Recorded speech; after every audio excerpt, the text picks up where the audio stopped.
అందరికీ నమస్కారం, welcome to our channel. ఈరోజు ఉదయం సాక్షి పేపర్ చూశానండి. టైం బాగాలేదు, నాకేం చేద్దాం. కానీ సాక్షి పేపర్ చూసిన తర్వాత మనసారా చాలా ఆనందంగా నవ్వుకున్నా. ఈరోజు హార్ట్ఫుల్గా నవ్వుకున్నా. విషయం ఏంటంటే, సాక్షి పేపర్లో 2వ పేజీలో వచ్చినటువంటి ఈ న్యూస్ అనమాట.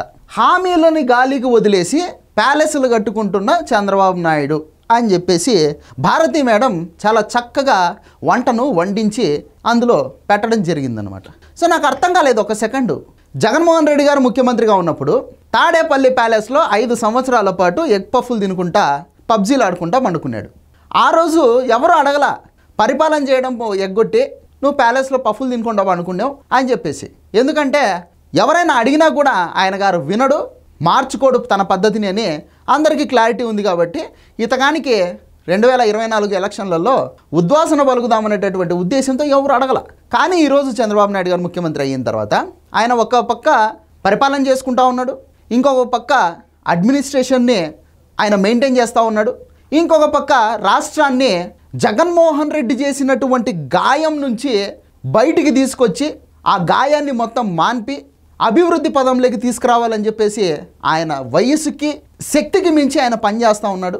ఇంకొక వైపు నారా లోకేష్ గారు విదేశీ సంస్థలను సైతం ఆంధ్రప్రదేశ్లో పెట్టుబడులు పెట్టించడానికి శాయశక్తుల కృషి చేస్తూ ఉన్నాడు. దాదాపు 8 లక్షల కోట్ల పెట్టుబడులు ఈ ఒక్క సంవత్సరంలోనే ఆంధ్రప్రదేశ్కి వచ్చినాయి. దగ్గర 7 లక్షల మంది నిరుద్యోగులకు ఉపాధి కల్పించేటటువంటి అవకాశాలు వచ్చినాయి. ఈరోజు ఇన్ని రకాలుగా ప్రభుత్వం పనిచేస్తూ ఉంటే మరొక వైపు సంక్షేమ పథకాలను కూడా, ఏదైతే 4,000 రూపాయలు వృద్ధాప్య పింఛను, అలాగే 6,000 రూపాయలు వికలాంగుల పింఛను, అంతేకాకుండా ఈ దీపం 2.0 పథకం కూడా దాదాపు 1,20,00,000 మంది లబ్ధిదారులు ఉన్నారు. ఇక జూన్ 12వ తారీఖు నుంచి ఏదైతే జగన్మోహన్ రెడ్డి గారు నీకు 15,000 నీకు 15,000 నీకు 15,000 అని చెప్పేసి ఇష్టం వచ్చినట్టు ఒక వెకిలి చేష్టలు చేస్తూ ఉంటాడో, ఆ తల్లికి వందనం కూడా జూన్ 12వ తారీఖు నుంచి మొదలవుతుంది. అది కూడా జగన్మోహన్ రెడ్డి 5 ఏళ్లలో 3 సార్లు ఇచ్చినట్టు అట్లా చేయకుండా కూటమి ప్రభుత్వం 15,000 రూపాయలు, అందులోనూ జగన్మోహన్ రెడ్డి గారు 13,000 ఇచ్చారు. కూటమి ప్రభుత్వం ఇంట్లో ఎంతమంది ఉంటే అంతమంది పిల్లలకి 15,000 రూపాయలు ఇస్తూ ఉంది. సో జూన్ 12వ తారీఖున తల్లికి వందనం ప్రారంభమవుతూ ఉంది. అదే నెలలోనే రైతులకు పెట్టుబడి సాయం అన్నదాత సుఖీభావ కూడా ప్రారంభమవుతూ ఉంది. ఇక ఈ ప్యాలెస్లు గీలేసులు అని చెప్పేసి భారతిరెడ్డి గారు రాయడం ఏదైతే ఉందో ఒక రకంగా గురువింజ సామెత గుర్తొస్తుంది అనమాట. ఎందుకంటే బెంగళూరు యలహంకలో 23 ఎకరాలలో ప్యాలెస్లు కట్టుకున్నారు. పులివెందుల్లో ఉన్నటువంటి ప్యాలెస్ దాదాపు 6 ఎకరాల్లో ఉంది. తాడేపల్లి ప్యాలెస్ దగ్గర 6 ఎకరాల్లో ఉంది. కలకత్తాలో ఒక ప్యాలెస్ ఉంది, చెన్నైలో ప్యాలెస్ ఉంది. హైదరాబాద్లో అయితే ఏకంగా ఒక చెరువును కబ్జా చేసి దాని మీద లోటస్ పాండ్ కొంపను కట్టుకున్నారు. ఇవన్నీ ఎప్పుడు కట్టారు వీళ్ళు? రాజశేఖర్ రెడ్డి 2004లో ముఖ్యమంత్రి అయిన తర్వాత కట్టుకున్నారు.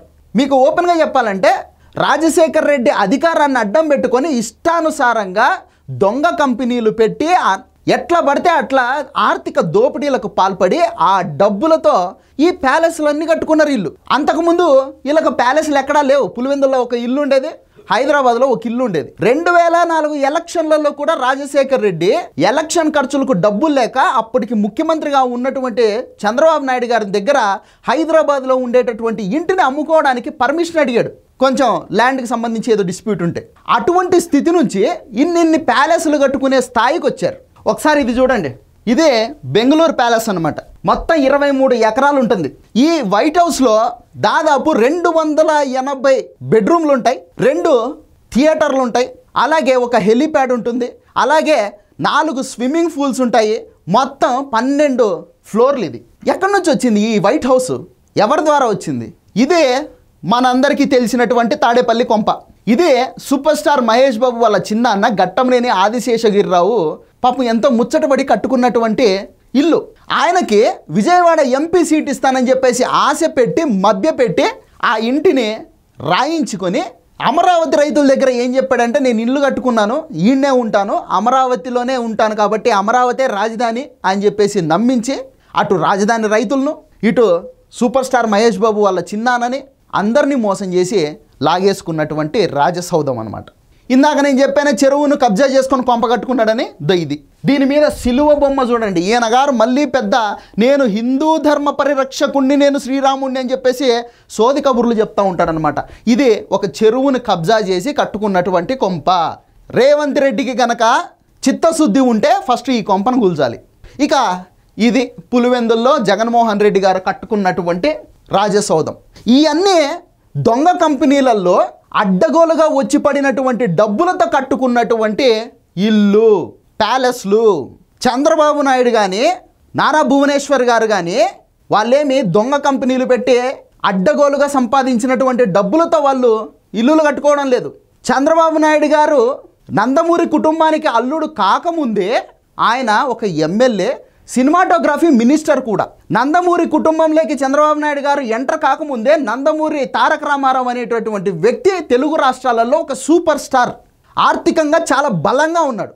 ఆయన రాజకీయాల్లోకి వచ్చిన తర్వాత, ముఖ్యమంత్రి అయిన తర్వాత తన పిల్లలందరికీ ఇంక్లూడింగ్ ఆడపిల్లలతో సహా ఆస్తి పంపకాలు చేశాడు. జగన్మోహన్ రెడ్డి లాగా ఆస్తి కోసం అని చెప్పేసి చెల్లెల్ని బయటికి తరిమినట్టు ఆడపిల్లల్ని ఇంట్లో నుంచి తరిమేలేదు నందమూరి తారక రామారావు. ఇన్ఫ్యాక్ట్ ఆడపిల్లలకు ఆస్తిలో సమాన వాటా హక్కు అనే చట్టం తీసుకొని వచ్చిందే తెలుగుదేశం ప్రభుత్వం. సో తన వాటా కింద వచ్చినటువంటి ఆస్తుల్లో కొంచెం అమౌంట్ని పెట్టుబడిగా పెట్టి హెరిటేజ్ అనేటటువంటి సంస్థను స్టార్ట్ చేశారు. అక్కడి నుంచి ఆ కంపెనీ ఈరోజు లిస్టెడ్ కంపెనీ అయింది. మీలాగా దొంగ కంపెనీలు కాదు. స్టాక్ ఎక్స్చేంజ్లో హెరిటేజ్ గ్రూప్స్ అని కొడితే దాని షేర్ వాల్యూస్ అన్నీ వస్తాయి.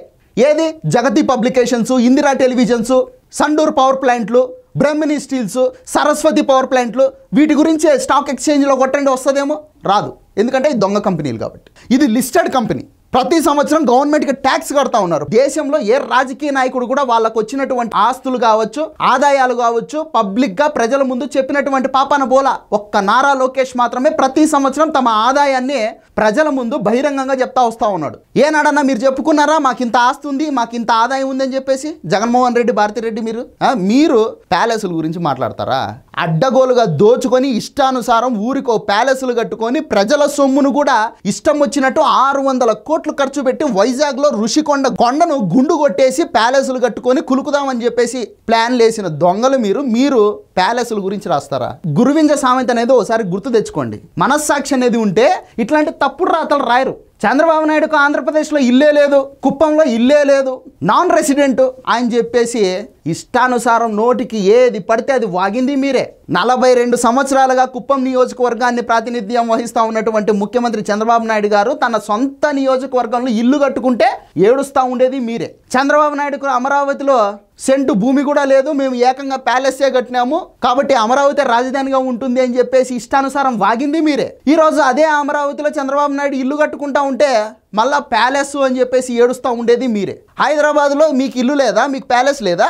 ఇది ఎవరిది మరి? ఎవరి కోసం కట్టినారు ఇది? మీ బాబాయ్ వివేకానంద రెడ్డి చచ్చిపోయినప్పుడు ఈ ప్యాలెస్లోనే కదా ఉన్నారు, మీరు మాట్లాడుతూ ఉన్నారు ఆ మాటలు. సో ప్రజలారా, ఈ సాక్షి పేపర్లో వచ్చేటటువంటి నీచమైన రోత రాతలు అదొక రకంగా చెప్పాలంటే కనుక మనం కక్కుసుకుపోతే వచ్చే సిట్టు లాంటిది అనమాట. సో దాన్ని ఏం చేయాలంటే ఆ సాక్షి పేపర్ను చదవకూడదు, దాన్ని తీసుకొని పోయి తుడుచుకునేదానికి వాడుకోవాలి.